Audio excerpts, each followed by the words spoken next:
work time. See? All right. Go. In the zone, get in the zone.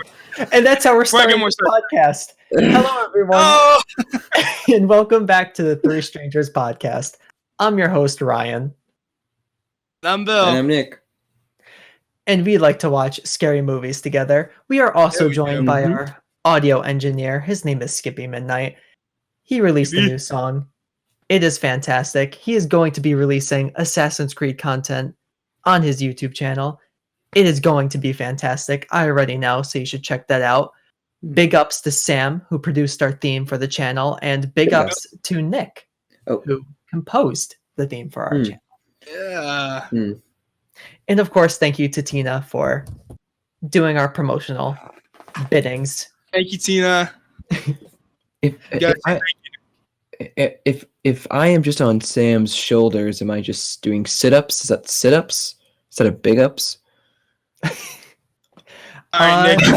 You forgot to thank Tina, Nick. So yeah, way to go. Yeah, Tina's crying right now because of this. Yeah, I hope you know. Right now. Tina is rocking it with the editing and the TikToks and keeping us out there. She definitely is. And before we start this podcast, there was a lot of birthdays that have happened that we all really know. So I'm just going to go through them quick. On February 23rd, it was my dad's birthday. So, you know. What? Happy birthday to him. Happy birthday, Dad. Happy birthday. On February 27th, it was Kaylin's birthday, and she was on the Lovecast. Yeah, of course. How could I forget? I feel bad. We should have wished her happy birthday then. That's true. That's true. Well, it's too late now. She's already hates you guys. I figured it was much. I figured. Also, born on February 27th is Liz, who we all know. So happy birthday to Liz. I'm sorry. Who? You don't know Liz Short. Liz Short. Yes! Liz Short. Liz Short. Why did you just say so? Liz Short, yeah. I said you guys know who I'm talking about. Yeah, I was like, I think I only know one Liz, and I don't think you're referring to her. That's too funny. Okay. Yeah, well, happy birthday to her to the world. To just out her. Happy birthday, Liz. Just out her. You know, Skippy, those editing skills are really going to be awesome on that last. Really going to come in handy. Yeah, really going to come in handy. And anyway, when we're recording this on February 28th, it is Hurley Games, his birthday. Oh. Yeah. Okay. Shout out to him. These are all just friends. Yeah. Personal fans. Exactly. So I figured I'd shout them out since there were multiple in the span of like a week. And also, he said before that he would come on the podcast and that if we ever need help recording, that he would come and help us record. So. Oh, Skippy. I don't know, man. It's funny that you should mention birthdays, Rylone. Ryan, can I call you Ryan? Rylone? Can I call you Ryan? Somebody is turning a big 5-0 in a few days. You? Yeah, no, I'm almost ready for retirement. no, but March 4th, yeah, that is my birthday, so I'm excited for it. We're celebrating with a few housemates, so you don't have to make a big deal out of it, but yeah. Oh, I'm nice. old. Deal. Does that mean that? Does that mean next week has to be the birthday podcast? Well, okay. We can do a birthday podcast. Happy death. But absolutely no happy death day. I was just about to say that. I was like, you cannot do happy death day. But other than that, if you can find another birthday, I'm sure there's other birthdays. I have one. I have one. What? Happy death day too? Really? Just yeah. No. Okay, I watched both. I thought Happy Death Day was bad. Happy Death Day 2 was terrible. They actually weren't horrible movies. I just don't want to watch them again. We'll find a good one for you. We'll do a good one, like Sleepaway Camp. I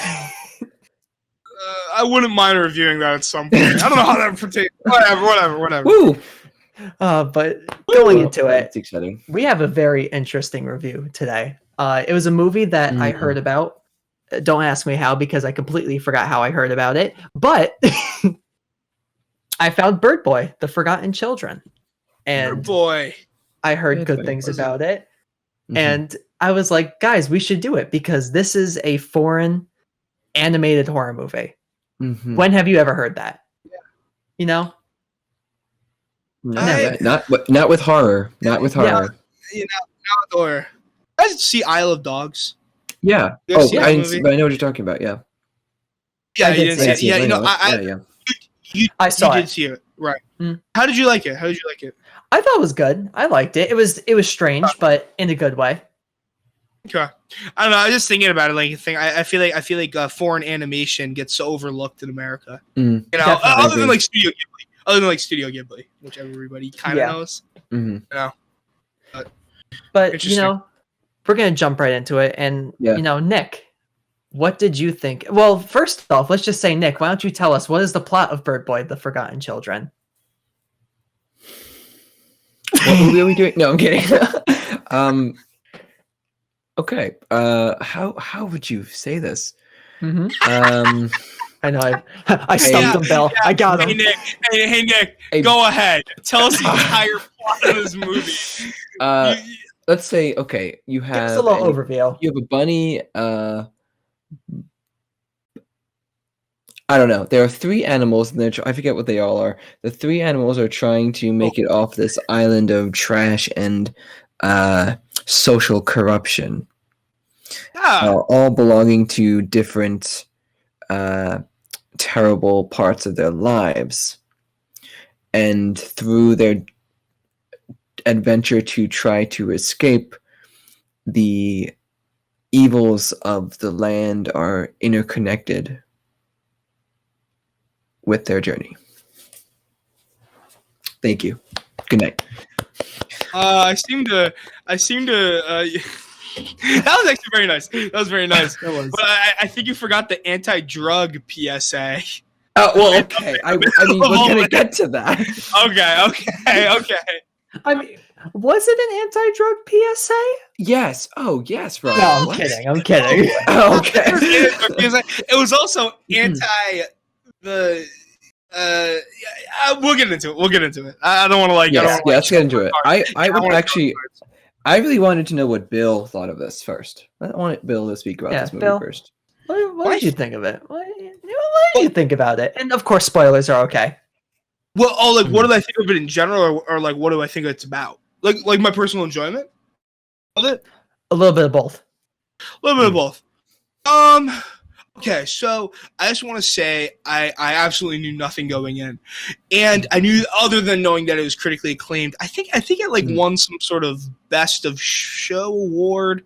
It won something. Not It won important. a lot of things. It won a lot of things. Okay, it won a lot of things. So maybe a little important, but my thing with it is like. How do I quantify? I think we have seen a growing trend recently where animated movies take on bigger topics, right? Mm-hmm. And I think sometimes it's done very well, and sometimes it's done very poorly. And I know it sounds like I'm about to say that I didn't think this movie was good. I thought it was very good, but my thing is that I do have. It's not a long movie. I think it's less than an hour and a half. Hour it's 15. yeah. I think. Hour 15. It's very short. And I will say it's very jam packed for that. At least for my personal thing. In that there's like a lot of like twists and turns. Like, it's actually kind of interesting because I was trying to like remind myself of like objectively like looking at it. You know, just looking at the plot summary on Wikipedia. It's really long. It's really long for an hour and 15-minute movie. And so I thought that maybe the storytelling and all the things that they were trying to say almost got away from it. I think they barely wrangled it in. I think this could have been a worser movie. But yeah, aesthetic wise, it's beautiful. Just like voice acting wise, perfection. It makes me feel a very particular way, and its visual style evokes something in me that I can't quite like I can't quite grasp it. I don't really know why. I sort of felt the same way when I watched Spirited Away. Almost like a sort of yeah, and Spirited Away is an amazing movie, and it just makes me feel almost like melancholy for something that maybe didn't exist. I'm getting very long-winded though. I'm sorry. Yeah. What did you think of it, Ryan? What did you think of it? So, going into it, I only saw the trailer for it, and watching it, you kind of see how different the movie is to the trailer. I really like this movie. I didn't expect to like it as much as I was going to. I really liked it. Now, going to what you said, Bill, with how it's very jam-packed, I think the biggest issue is there was too much narration telling us what characters were doing instead of just showing us or seeing a flashback or something. And that could amount to, having a little bit more runtime within your movie. So it does become very jam-packed with narration. Besides that, I think it has such an excellent commentary on mental illness and how mental illness could play a role into drug abuse. And it goes into depression. It goes into religion a little bit. It deals with so many topics. Poverty, yes. Pollution. True. Environmental. A lot of it goes after a lot. And I feel like it does a good job with wrapping up most of it in a way that was not, I don't want to say pleasing, but where we had a better understanding of everything going on. Yes. Yeah, I agree. We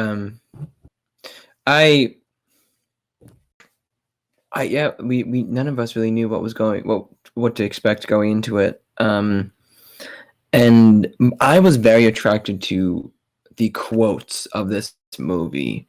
Some of them were just so poignant and so metaphorical that it wasn't metaphorical in your face like some other movies do, where they zoom into the face and say something very dramatic and also something very cliche at the same time, like keep your friends close but your enemies closer. Like they were all original.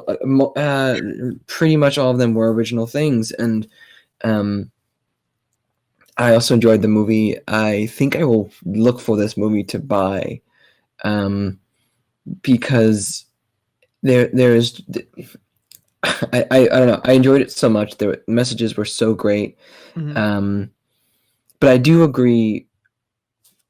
Towards the end, it was easy to think there's some plot holes here, but then there's a last scene, and we're gonna go into spoilers. I think like the pig. Is she a pig? Yeah, the pig. Yeah. That was the plot hole that I kept thinking, like, what's gonna happen to him now that his mother's dead, and then is seen fishing, doing what he wanted to do, but what he was ashamed about before. He's doing it proudly with no one pressuring him to do so, and he picks up Birdboy after at the end. I think we'll talk more about what happens there, but and then it connects, like, there's his character arc. He's doing what he loves and no one's pressuring him to do so, which I think is great. He's loving the little things. And anyway, yeah, I think the journey is great and very quickly horrific at the end. And also a little bit of a story of an anti-hero. Yeah. An anti-hero story that you are genuinely rooting for the anti-hero, rather than I'm thinking, like, I just watched the movie. This is not a horror movie, but I just watched the movie I Care a Lot on Netflix, and if the listeners know, the pretty much every character in it you hate, and so it's tough to root for them in the end. So anyway, that is what I thought generally. I think it's so interesting that you bring that up because I'm going to say my last issue that I see with the movie, and it's something we did talk about with Be My Cat, A Film for Anne, which is not everyone's going to like this movie. I really feel like not everyone's going to understand the overlying message and will be like, oh, these kids are terrible. You know, they're doing drugs. They just stole stuff like that and can't see the bigger picture that this movie is trying to explain. And I don't want to say it's the fault of the movie, but at the same time, parts of it are, if you know what I'm trying to say. Is it now? I know what you're trying to say. You can't. It's just not a movie that you take at face value, despite the face value having a plot. Like a lot of movies, when you say that about those movies, they're usually abstract. This movie does have a pretty straightforward plot, but everything surrounding it is what needs to be taken a little bit more. It needs to be taken at a broader scope, and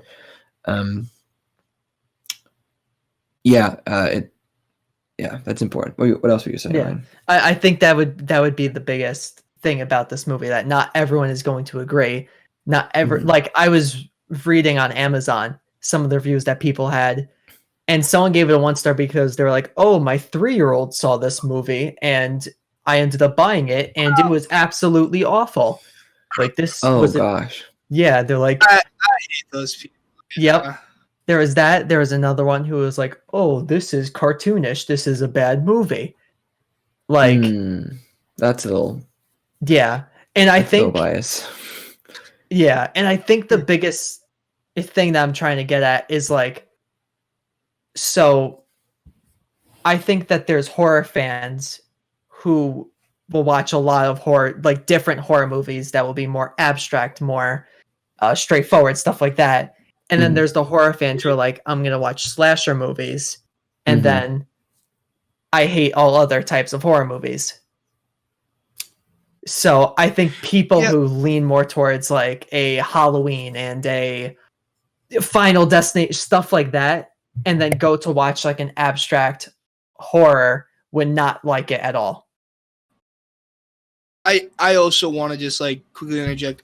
In my opinion, and I hope there is some disagreement because I really would like to delve a little more into this.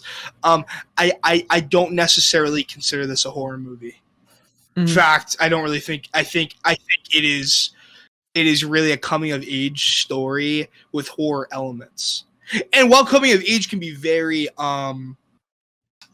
challenging and like scary in kind of the ways it manifests, I don't necessarily think that many people will be looking towards this as like a I don't know what does it mean to be a true horror movie, but I don't think that this movie is particularly scary in the fact that this could be actual people, and that's kind of scary. Like people actually do kind of live with like this like idea of guilt, or this idea of like I'm living in a bad place, or this idea of like just external pressure in adolescence. Yes, I want to take this time then to talk about one of the quotes that I wrote down that came from a piggy bank. A piggy bank that could talk, because all of these characters were animals, so they had a piggy bank and whatever. Even inanimate objects would be talking at some points. Yeah. And it said,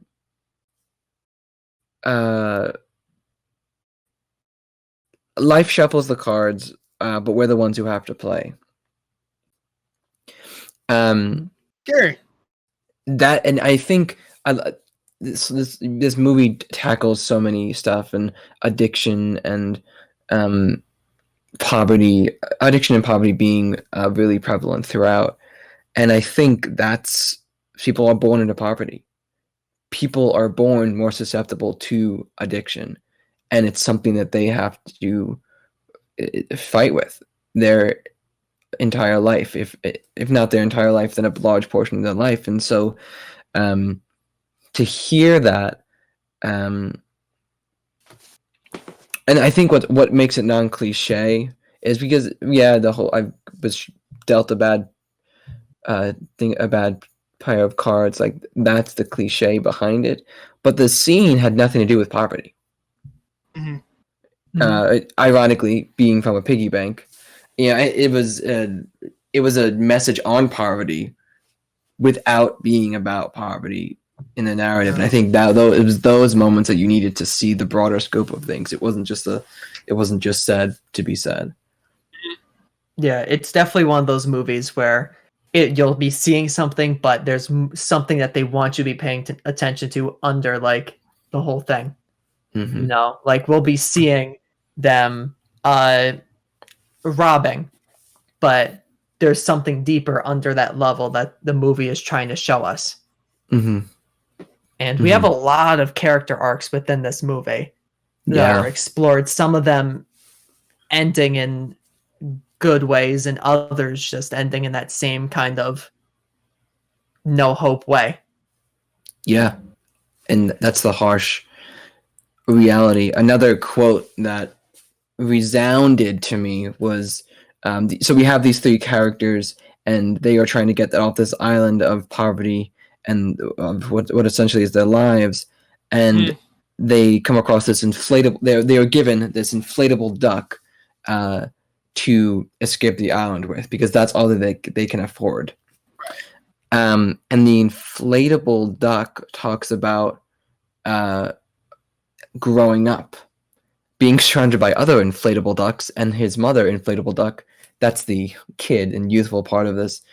And he goes, everything was wonderful and unreal.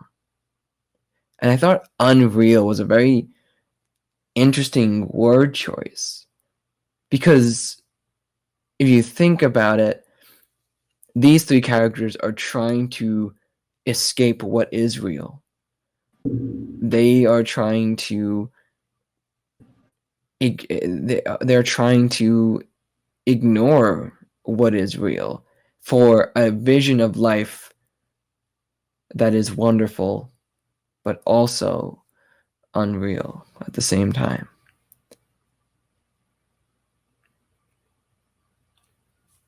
Yeah.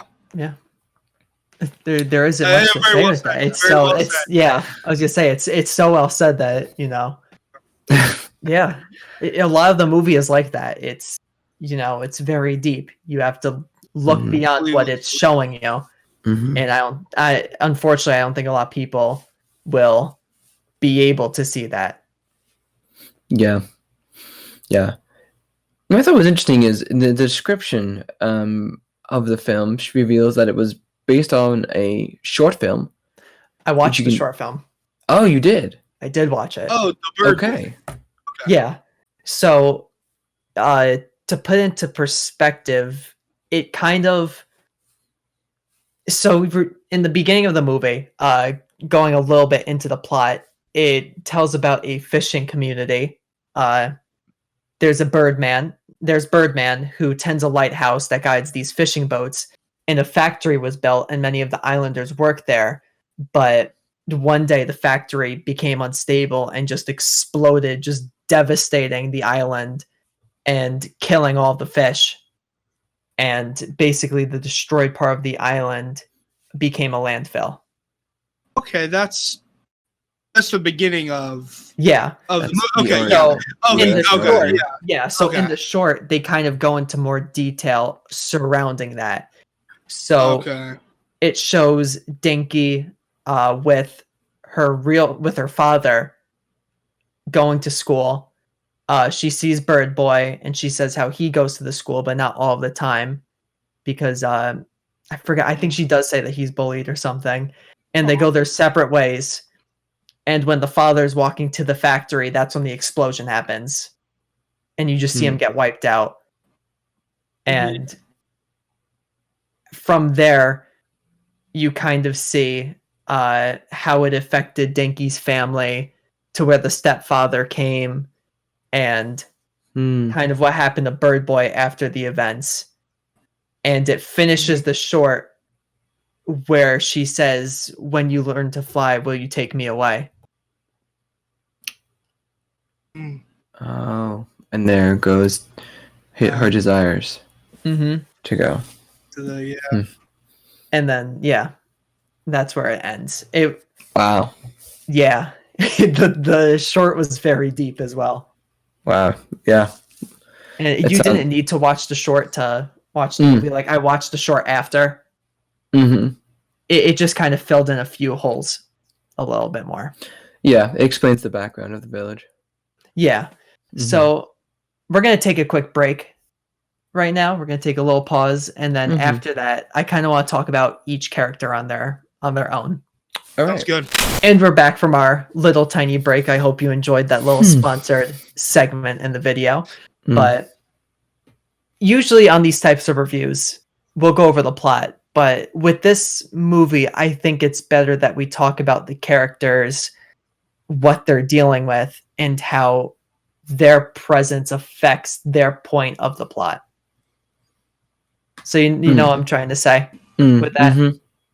So let's start first with Birdboy, our title character, and really in the movie, he's a main character, but I wouldn't say he's our main character of this film.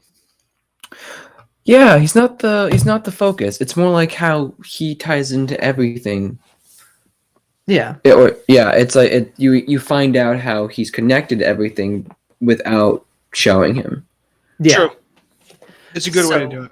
Yeah. So Birdboy's character, let's just start. His character deals with mental illness. You could tell that he is supposed to represent someone who's depressed. I also think trauma. Yes. Depression brought on by trauma. Yes, and the trauma coming from his father being killed. Right. And also the explosion that just rocked the island, I think. Yeah. You know. Multiple factors, but I think we see it most with the father, because we see in many different moments him listening to his father like kind of talk to him in his head, and the memory of his father dying, which we find out that his father was killed by police for no reason, wrongfully. Really, very wrongfully. They thought that he was trafficking drugs when really he was just trying to harvest life. Really, harvest life. Happens every day, really. You know, not to get too political, but no, you're right. Bring up. There's this line in the beginning, from one of the bullies who probably kind of instigates. Probably instigates the whole bullying of the town on Birdboy. He goes, the bully, or I guess the bully of the neighborhood goes, no, sorry, the cop. I dropped out of school and now I have a gun. And it was, and it's put like very lightly in there, but then it shows that character develops into. Is it the cop? Am I thinking? Was it the cop? The new cop, right? Like the intern? It was the new cop. Yeah. And also the bullies at that point saying, "Oh man, you have a gun. I want to be a cop too." Yes. Yeah. And like bullying, instigating more violence. Violence creates more violence, and really, really important message there that needs to be pondered about and think about what that means. I don't know if we're in the right place to tell anybody, but it's more of a how does that sit with you, and what can you pull from it? Yeah. So it can kind of continue on from that. We see Birdboy, and his depression is represented through a demon that's inside his body, and how he uses drugs to put that demon to the side, kind of. You know, he has the happy pills that we see, and he buys drugs off of, I think Zachariah is the name of the pig. I think so, yeah. He buys drugs off of him, and we see a trip from him, which is really, really interesting and kind of shows, in a way, depression, you know? And we see that grow throughout the plot, him not relying on the pills anymore. Yeah, it's just like downward spiral because it's a trip plus depression and drugs and clinically depressed have been shown to heighten and worsen the effects of a trip. That can happen, and I'm talking drugs and like hard drugs, not like antidepressants. How do you guys feel about this idea? Because Birdboy is not the only one with a demon in this movie. Like a demon in this movie. Yeah. How do you? Yeah, no, you can go, Ryan. Well, I was gonna say, I think we'll talk about her a little bit later on, since her demons are a little bit different, and I think they're supposed to represent something a little bit different. But do you guys like the idea of? This is an interesting thing. Like, do you guys think that it's an oversimplification to equate mental illness to this, like, darkness inside you? I guess really, if anyone should talk about that, it should be you, Nick, because I know that's what you're studying. Do you? How do you feel about that as a concept? It definitely can be. There's room for it to be wrongly misinterpreted, and that can kind of lead to stigma. But I think it would be a misinterpretation rather than a misrepresentation from the film, because I think that the darkness is the grief over his dad, and the darkness that is always with you, just like grief is always with you. Right. And what I thought was really nice is in the end, Birdboy uses that grief and darkness to help and protect others, and protect the innocent and kill. But being a film,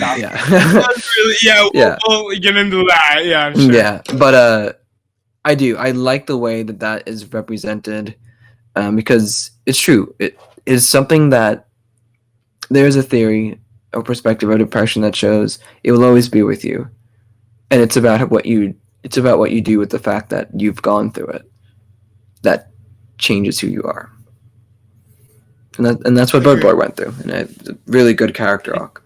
Yeah, he has a very nice character arc throughout the movie. So moving on, let's go to Denki, our next character. Who is one of the three animals who are trying to get off the island. I would say she also deals with depression, not as severely as Birdboy, with him having a demon inside of him from it, but you could clearly see that she does deal with it. She has parental issues at home. She's always ragged on. Your brother is better, stuff like that. And she deals with a little. I don't want to say she's not like a drug abuser, but I would argue it's in her genes. You get the notion that she has these little demons inside her, but they're small and she controls them. So something makes me think. I don't know. What do you guys think? Yeah, I don't want to impose too much on the thing, but I got the impression that number one, both of her parents are dealing with mental illness, probably depression of some sort, and they found solace in religion, which is something that people do. I thought that this is done pretty tastefully, for what it was, in the thing.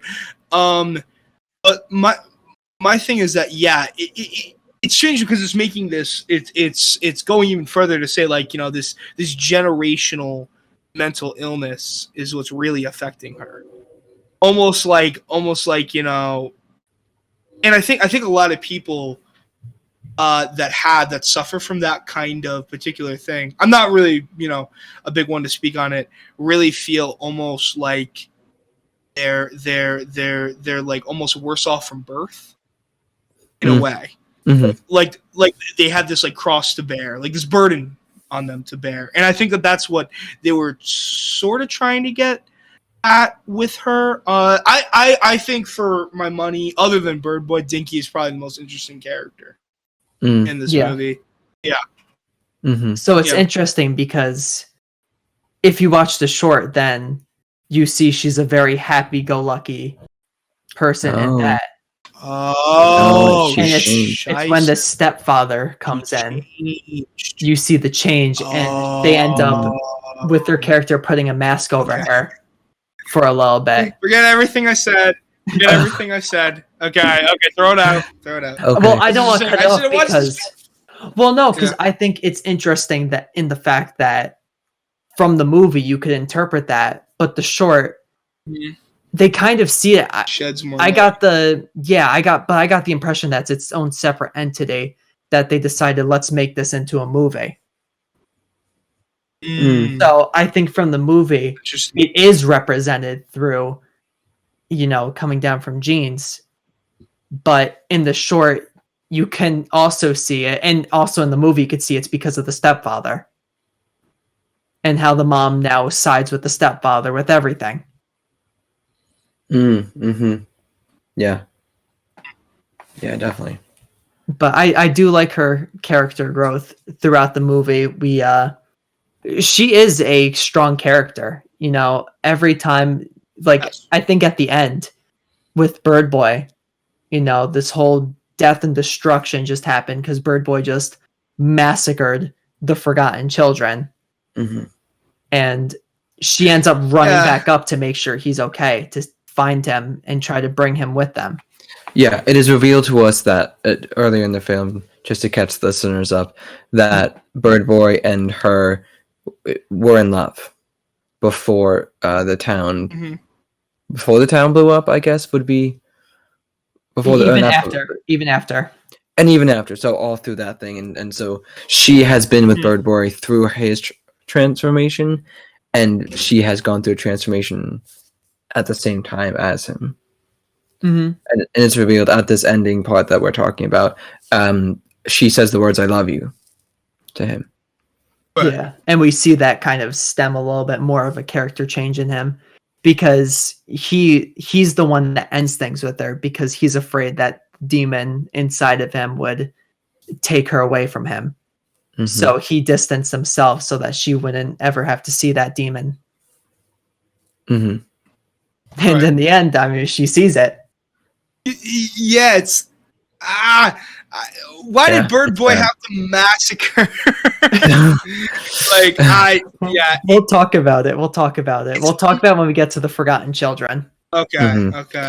I think, and Birdboy has this very depressing end. He gets shot after this whole big battle, and he kills the forgotten children. He is the guiding light of the lighthouse. The lighthouse works again, and he's able to at least attempt to guide the three off the island in this inflatable duck. Things don't work out. He gets shot by the police through the heart, and falls to the water and sinks and drowns, while the others get picked up and brought back to the island. Yeah, and I think I would like to talk about the pig next, if we can, because I think the pigs, the pig is an example of what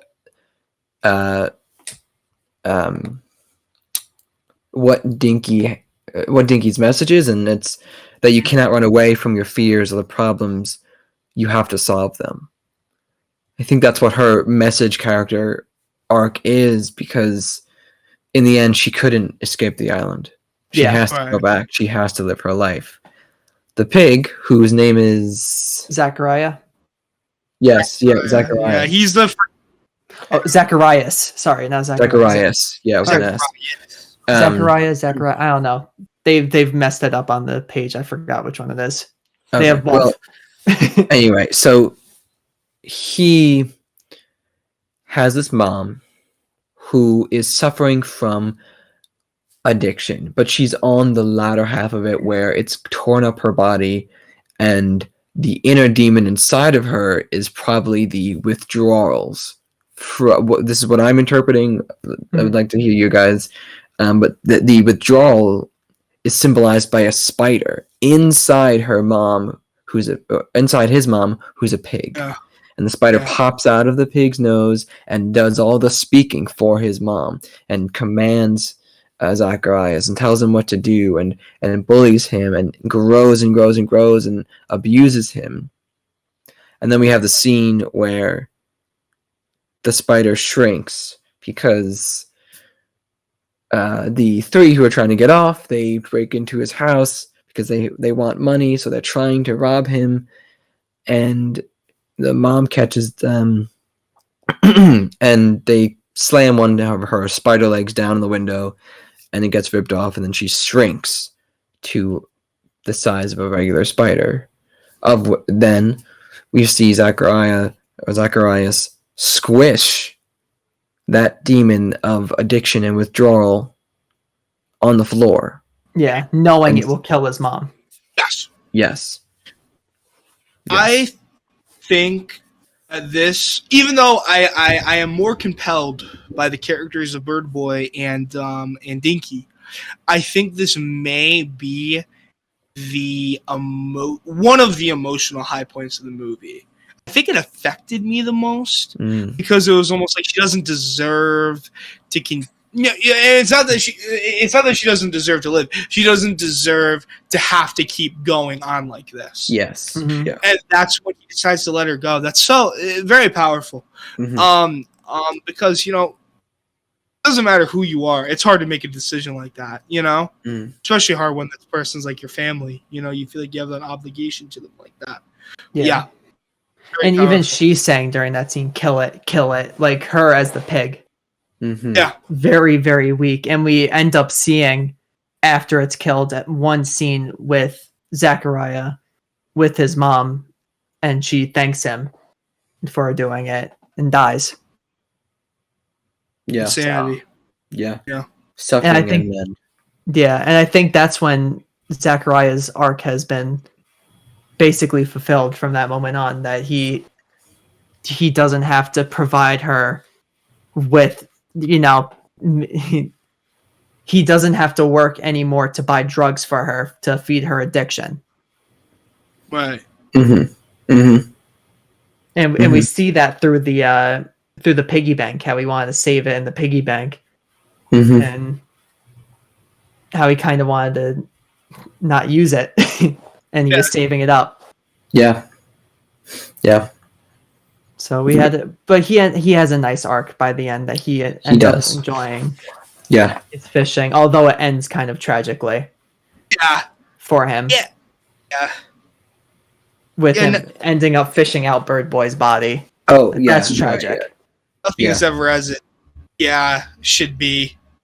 In this, but maybe that is the point. Maybe it's supposed to be bittersweet. But I'm sure we'll have like a full thing on the end. But yeah. I think it goes back to what I was saying. He's now doing, at least it shows like, okay, well, he's gone back to fishing despite not having to fish. He's doing what he loves. And I think it gives his character purpose within the narrative of the plot, within the plot structure, rather than, because then I think without that moment, he would have been nothing. Yeah, it would have been a short story that parallels the story of Birdboy. But it's not. But with that fishing, it was like, oh, and there we go. His purpose in life was fishing, and his purpose in the film was to bring up Birdboy so they would know that he's dead, and Birdboy would resurrect and do mystical stuff. Yeah, which we'll talk about a little bit later. Yeah. I know we keep saying we'll talk about later, but it's because we're waiting for certain characters to come up. Yeah, so we should move on. True, yeah. So the next one, who I think was one of my favorite characters, was Sandra. Her character is meant to represent someone who deals with schizophrenia. And they say that in the beginning when they go, oh, she hears voices telling her to do evil things. And whenever we see that happen, we see her eyes turn red and just a black line appear and little demons pop up in her ear and throughout her body, which I thought was a very interesting way to portray it. And it led to a few terrifying, horrific scenes with Zorito, Little Fox, over by the cliff edge, and she's watching him, and then it pops up, and they're like, push him over, you know you want to, push him over. And then she starts walking to him, and you're like, oh my god. She's gonna do it, yeah. Yeah. And she ends up like hugging him, and I was like, oh no, is this gonna be like she hugs him and then pushes him, but she doesn't. She's able to fight it off. Yeah. Yeah, it's a very sweet end to a very hectic few seconds that happens. And it happens again at the end after the boat is capsized and they're swimming towards Dinky because she's sinking. And they're like, leave her, save yourself, leave her. And she's able to brush it off and bring her up, which I think was nice for her character. But, you know, it's still, they say earlier in the movie, like, we'll always be following you. Yeah. So, for her character, although she's able to push him off a few times, you know, we don't get a satisfying ending with her. You know, we end with her able to push it off, but that thought of they're still with her, they always will be with her. Always, yeah. Unbelievably responsible choice, really. You know, you don't really, you don't beat it. You know, you don't like. You don't. Like, it's just like, you know, you you develop like coping strategies. Yeah, you know? absolutely. And I think incredibly responsible choice to leave it at that point. In my opinion. You mean like as a film, Bill?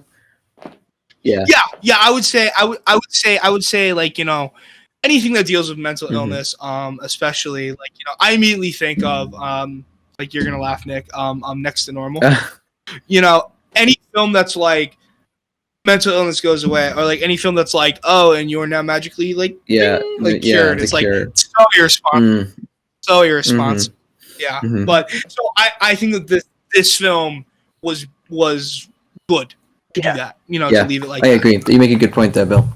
And I was shocked when they came out with their character being like, oh, she's schizophrenic. I didn't expect it going into this movie, and I thought that they did a good job of not portraying it in a nasty, exploitive way.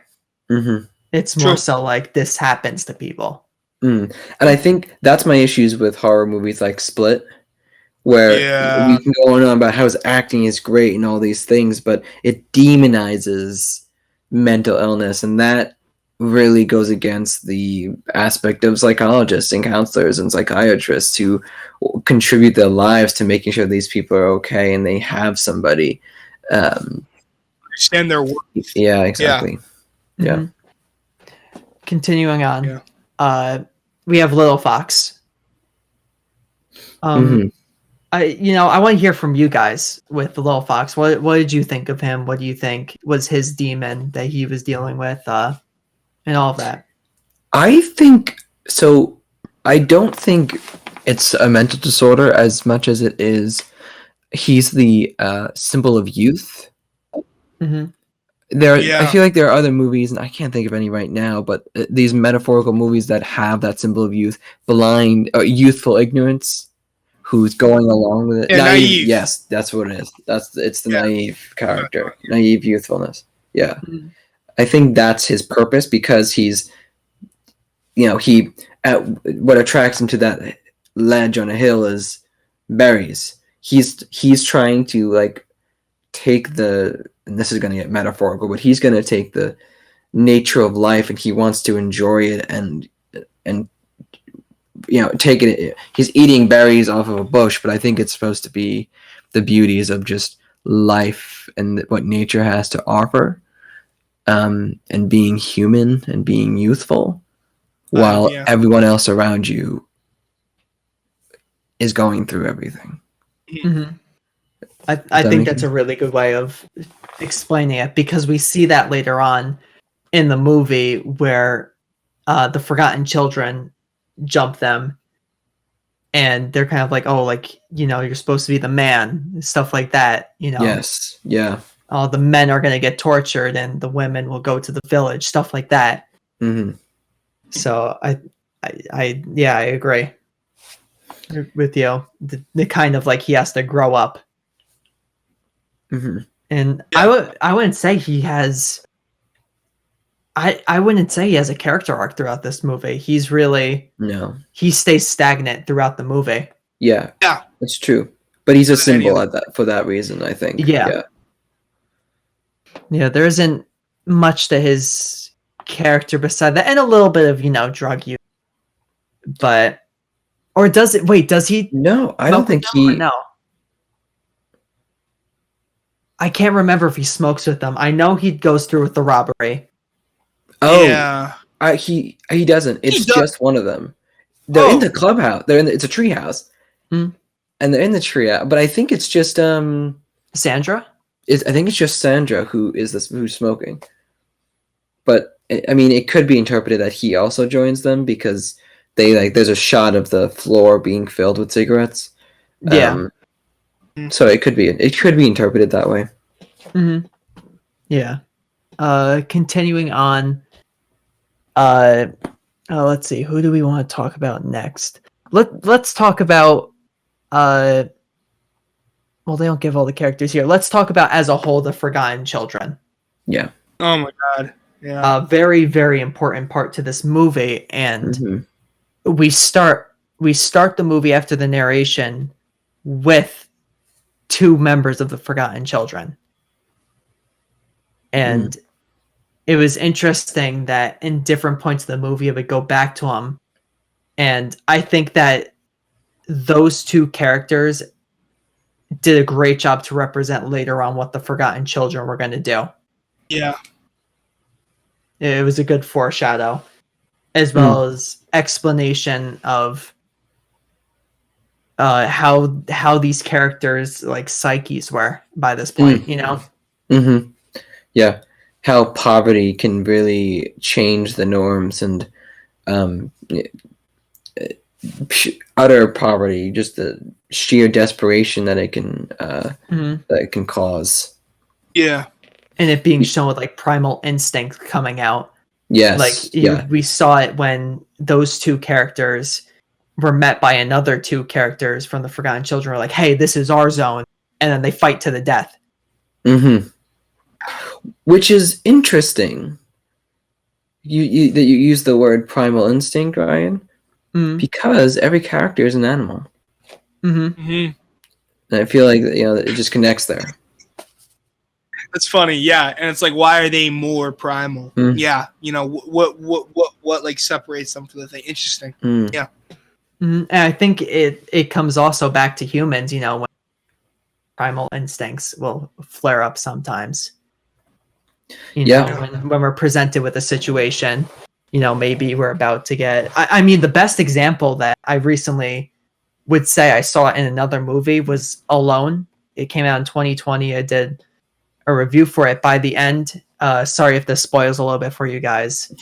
We see her arc as a character that she's very like, I'm not going to fight, I'm just going to run in the beginning, but as the movie progresses, she becomes a little more hardened, and by the end, when there's a final like battle, primal instincts just come out to the point where after she like kills this character, they flip to her and she's all bloody, but she has the biggest smile on her face, and she's like watching this other character die. Like just a representation of just primal instinct, and we see that with animals in this movie who have been dealt terrible cards in their life. Well, yeah, you make that. You're making a good point here. I should say primal instinct is fight or flight. It's not one or the other.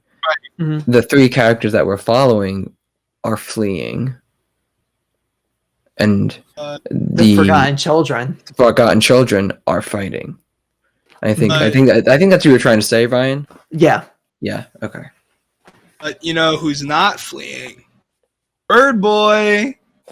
He's not fleeing at all. What do you think of this? What do you guys think of this? What do you think of his transformation? What do you think of his giving in? What does that mean? I think his giving in represented that he was going to protect the person he loves. Yeah. He wasn't going to let it, and I think we see that when he travels back to the lighthouse. Because we see him go to a cliff. He has the happy pills. He throws them down. he looks towards the lighthouse and flies there and wants to face his demon head on. And we see him once he's in the lighthouse, he gets scared and runs to the door. But by the end of it, we see him come out of it and be able to go through the lighthouse where he was living with his father. And ultimately, once he finds out that someone's in trouble, he just gives into it and protects her. I might blow this out of the water here. But you bring up love. Yeah, we realized his purpose was protecting his love, and he was the guide for the lighthouse so that they could go out to sea, so he could have his love escape. So to quote Avatar: The Last Airbender from book 2, don't know the episode, but it's book 1, Cave of Lovers. Whoa! Love shines brightest in the dark. Yeah, that's right. That's right. Yeah. I would just like to say that I love Avatar: The Last Airbender. That is some of the greatest television that's ever been made. I'm glad we're all in agreement. We'll have to horrific elements of Avatar. There are absolutely horrific elements in that movie which make it so mature for its time. This might sound horrible, but in the beginning when the factory explodes, all I heard was it all changed when the Fire Nation attacked. Oh my god! And I was like, oh my god, why did I hear that in my head when this just happened? Full circle. We can talk in full circle. We can talk about it more later. But did you know they're actually restarting? Yes. You heard about this? Yeah. They're actually, they're doing with the original creators. Thank God. Yes. Thank God. Yeah, we should talk. We could definitely talk an episode about that because we could talk for days. Anyway, back to Birdboy. I think maybe just to draw a parallel here and connect.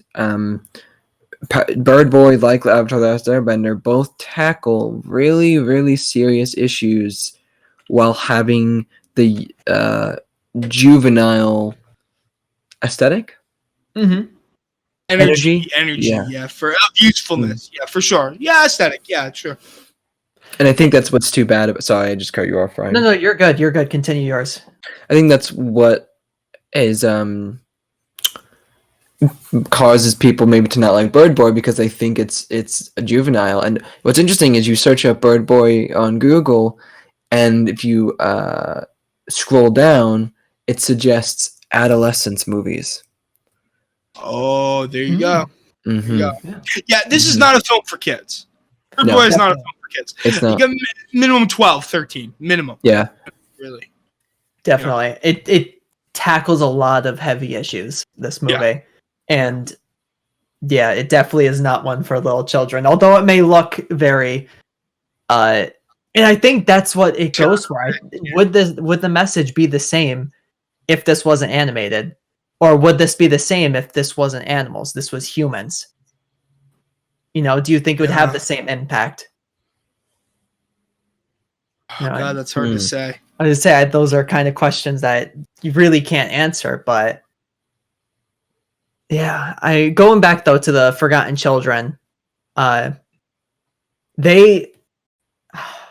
you're supposed to feel bad for them,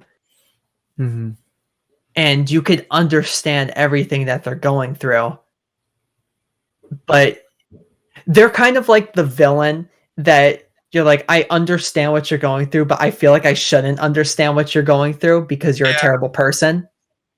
Yeah. And that's kind of like the leader of the Forgotten Children. I forget the name of the leader, but they don't say in the Wikipedia. I'm like, I thought he didn't have a name. I'm like, really? Okay. Right, they all worship. Well, they all worship one, the leader of the Forgotten Children. Does he even have a name? I forget if he has a name, but and he kind of says these ideals and how, oh, you were raised and you didn't realize what you had, kind of this whole thing. Mhm. Right. He has actually a very kind of nice villain speech where you're like, man, I understand what you're going through right now, but you're about to murder these kids for no reason. yeah, definitely. It's all it's all poverty is all well and understandable until you listen to somebody want to kill children. Then it's like, oh, okay, maybe. It's like I suffer. Now I'll take out my anger on innocent children. That's healthy. That's constructive. That's constructive, right? Right, Nick? Yeah. Like, would you say that somebody that's trauma? That's it. Yeah, that's the protective thing to do. Sarcasm is intended. Yeah. Okay. So I guess my final question. Well, let's say the ending of this movie. Of course, Birdboy ends up dying, and we see his soul leave his body, which is represented by it looks like a firefly. Yeah. And we see that a bunch of different souls go to Dinky's house and lead her to where earlier in the movie Birdboy was at, where we see how he's a character we should be rooting for instead of just like, oh, we saw him got chased by the police, he just did drugs. This was the moment where it's like, okay, be emotionally attached to him. Yeah. You know, because he's doing stuff a good person would do. Yeah. And he's taking care of he's taking care of different animals, and we see that's flourishing with life. And we see that's where little acorns were falling, which makes the connection to his father with the satchel trying to make new life and the police killing him wrongfully, and how they continue to do that now to Birdboy. Yeah. Just to clarify for the listeners, Birdboy had the satchel that Birdboy had the acorns in it. The police thought it was drugs, and they thought his dad was transporting drugs to other people or other animals. But in actuality, he was just trying to plant golden acorns that would grow trees. And he couldn't talk to them because they would just shoot at him. So they wouldn't listen. They would just shoot. So then it leads to the question, since they lead Dinky to that place and she sees the acorns and kind of understands what she has to do. Does the police, go after her? Does the cycle continue? I'd like to hope not. I'd like to think not, but I'm gonna be honest. Ryan, you just clarified that ending for me. She takes over his job because he has access to it now. Yeah. I think what's nice too is how connected he was to her, how Birdboy was connected to her throughout this whole time, despite them breaking up, for lack of a better term. Yeah. He was always there taking care of everything around her. She just didn't realize it. Yeah. So I think one last question I want to ask you both is, what image of the movie, or what part do you think will stuck with you the most? I'll go first, so you guys have some time to think. It's with the two children of the forgotten children attacking each other to kill. You see them watching as the older ones are fighting each other, and then you see them kind of look at each other like, oh, are we supposed to do this? And you see them kind of half-heartedly go at each other first, and then it becomes, oh no, I need to fight for my life. And then you see it start to get a little more intense to where the one picks up the alarm clock and just smashes the head in, which we don't see that. They don't show us it, but we hear the sound and we see him pick up the thing, and we later see the child dead with the other child holding the bloody alarm clock. Yeah. I think that part stuck with me the most in this movie. Because that killing of the innocents. Yeah. A theme that is not uncommon. Death of innocence isn't uncommon, but I think this could have become very tropic very quickly. I don't think it did. I think that's actually a thing to the entire movie. There's something unique about the killing of innocents not being done in such a rotund way, you know, so face. Let me think. Don't give it to me. Don't. I don't know. I'm being a little facetious, but like, you know, I don't know. Like, I hate, like, there's a whole like thing on like movies in general. Like, I hate when a director assumes that their audience is idiots. Right. Oh my god, thank you. I hate that so much. Yeah. Yeah. Hallmark movies. Yes. Well, maybe until people don't watch Hallmark movies. I don't know. But anyway, it's in. Right. If you need more time, Bill, I think the part that sticks out to me are there's two of them. One of them is the spider coming out of the mom's nose and depicting addiction. I think it's one of the most artistic ways I've ever seen addiction depicted as a studying counselor to be. There's been a lot of depictions of what addiction is and how it lingers, and I think that's the most horrific that I've ever seen it, but also how it shrinks, that it builds power and then it also goes away, and then it builds and gets rampant, but then it gets controlled, and that you just want it to make it stop, and it's a journey of making that stop. And that, and probably we talked about in the beginning how the Fire Nation attacked. Yeah. Angry. Yeah. I'm angry. It's Dinky's who's got the stepdad. Yeah, Dinky's stepdad and mom have this, I guess, this doll of Jesus. Right? Oh my god! Yeah. And so that was Ryan, freaky. Yeah, Ryan, you said that they. Oh no, Bill. Whatever. We talked about earlier that people turn to religion after. Yeah, Bill did. Right, religion after grief or depression, and it helps. And it's truly life changing. But what made this horrifying to me is that the mom has this doll of Jesus, and as they're yelling at Dinky for her poor grades and poor attendance in school, they're squeezing this doll, and they're saying, look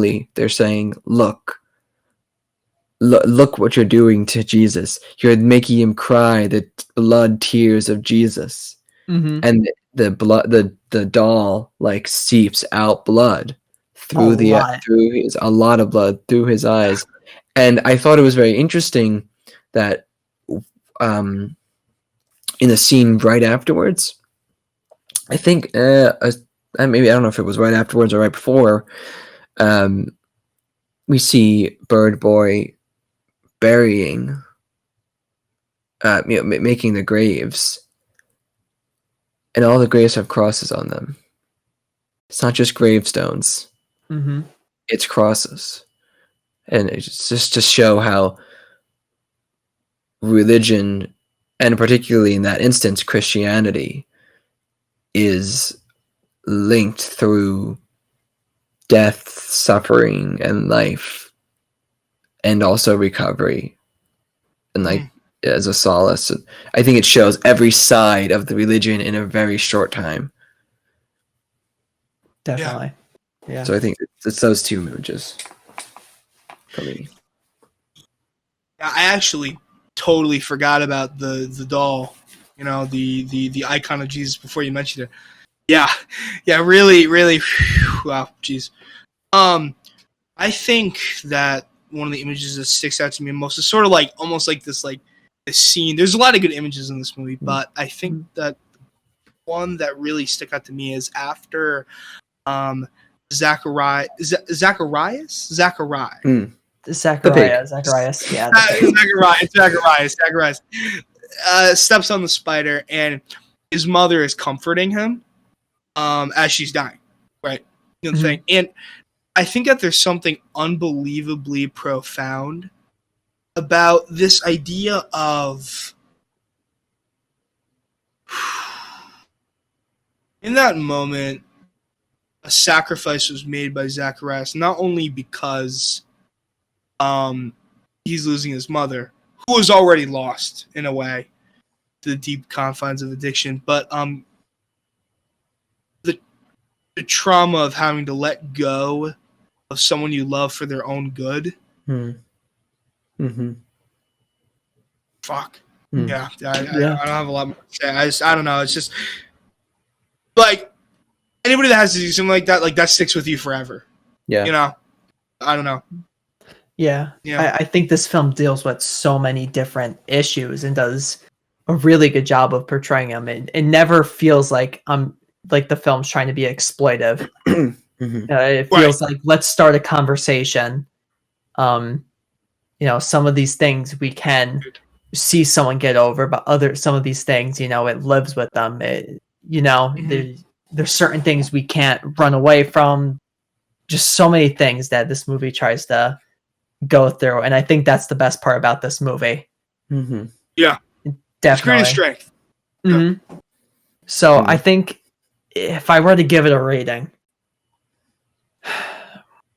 I'd give it a 9.25 out of 10. A 9.37. No, I'm just a 9 in the core. I think because, like we said before, the narration becomes a little bit overbearing to give some plot. And also how it feels like it's a little bit too short to tie up all of its ends that it wants to tie off. Yeah, I couldn't say it any better. I would give it a 9. And it's simply for the fact that they do a bit more of telling rather than showing, which is a problem in every movie ever with a lot of things. I don't love narration in movies unless it's done to a comedic or effective thing. If you're telling me something's happening, just show it to me.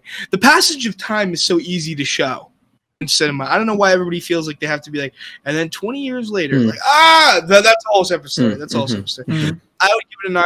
Simply for the fact that, it's a little more telly than showy, and also for the fact that, I think it almost bursts at its seams with how much it is trying to cover in the span of 76 minutes. Yeah.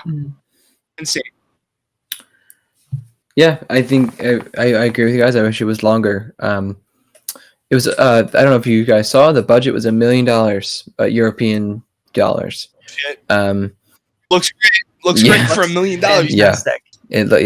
Jesus. I wish it was longer because it seems rushed. But at the same time, I don't think it ruins it. It doesn't damage it too much because I think, while it's a weakness, it's also something that I think that would keep me coming back.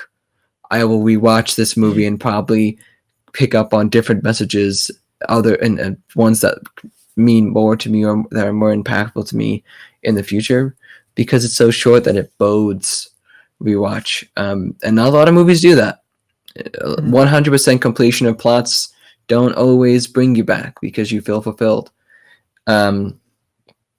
And other times are just too sad, like Marley and Me. So. Wait, was that?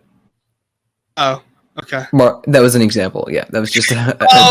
Or like My Sister's Keeper is a movie that you could probably only have to see once. Sorry. And you would never want to see it again. Marley and Me is cursed for me. Sorry, okay. I thought you were making a reference to that. Maybe we haven't talked about it, but we'll talk about it at some point. We'll talk about it at some point.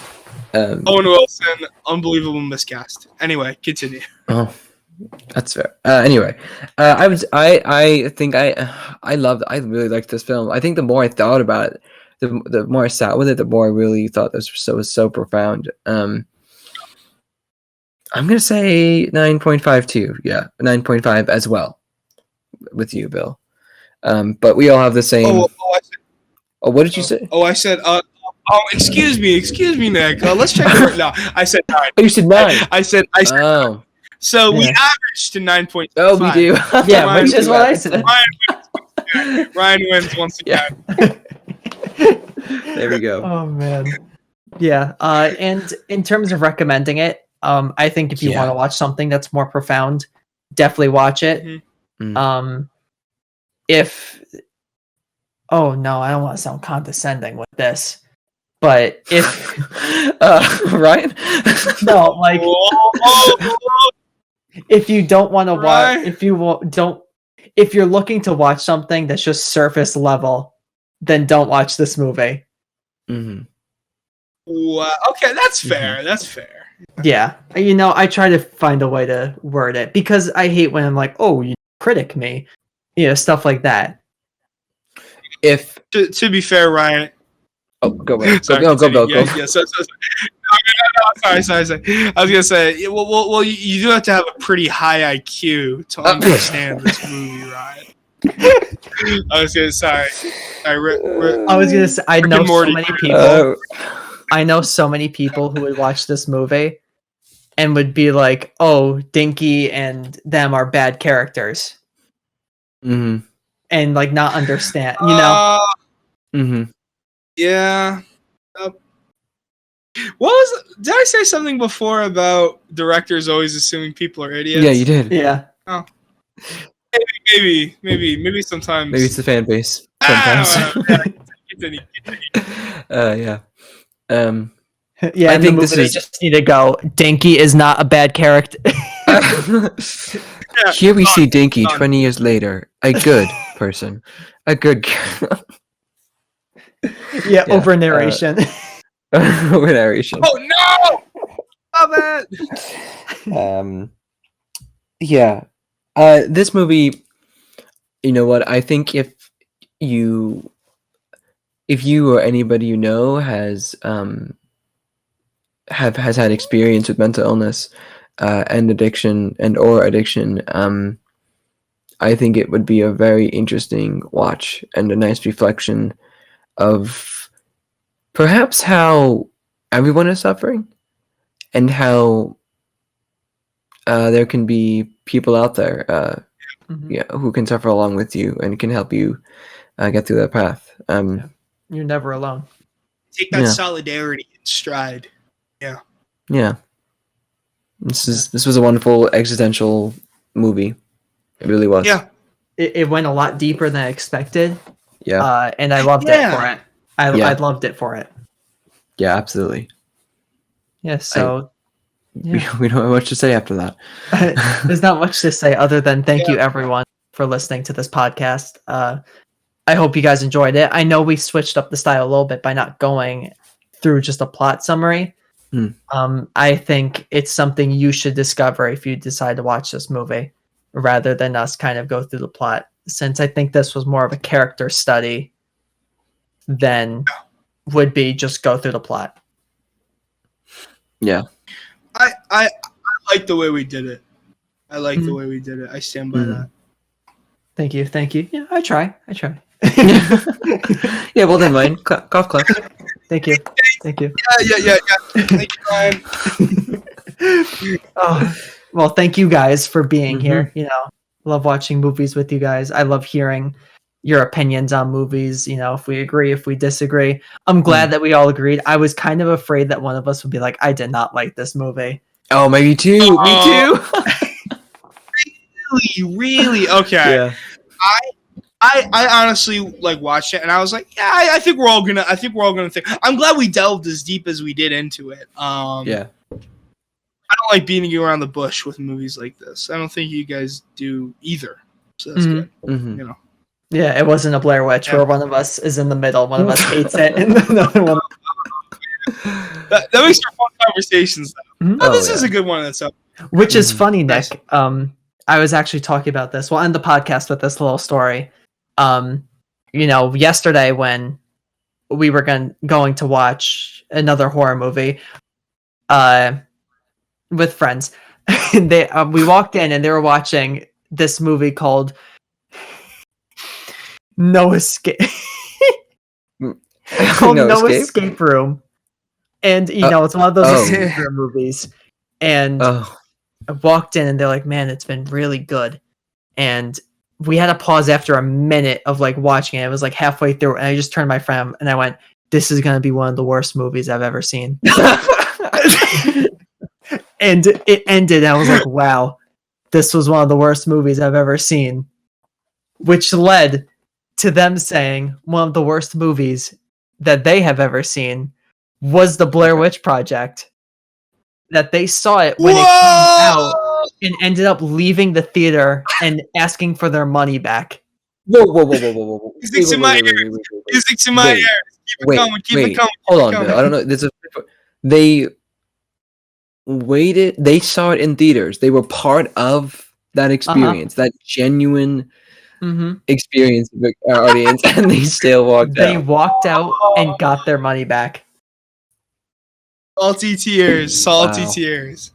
Isn't that crazy? But then they also said that The Haunting is a very good movie. Oh, is that those same people? Yeah, they're weird. Sorry. Well, Austin Michael, you're gonna have to. I love. Oh gosh, this is like the enemy of my enemy. This is like it's like you don't like Blair Witch that much. Like yes, it's like you think that The Haunting is good. I'm like.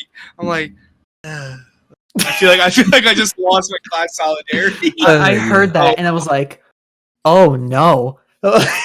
Yeah, that's interesting. No. That is mega yikes. Owen Wilson in a horror movie. Yeah, that is indeed a mega That's a big yikes. yeah. Liam Neeson in a horror movie. Yeah. And we're gonna end this with screw Liam Neeson. Oh! That's yeah, thank you everyone for listening to this podcast. I hope you enjoyed. This movie isn't available anywhere for free, unfortunately, so you'll have to rent it, buy it, but I would say support it. So yeah, definitely. I'm gonna buy it. Yeah, not a problem. Highly recommend it. If you want something that'll be a deeper dive. I know that you guys said the same thing.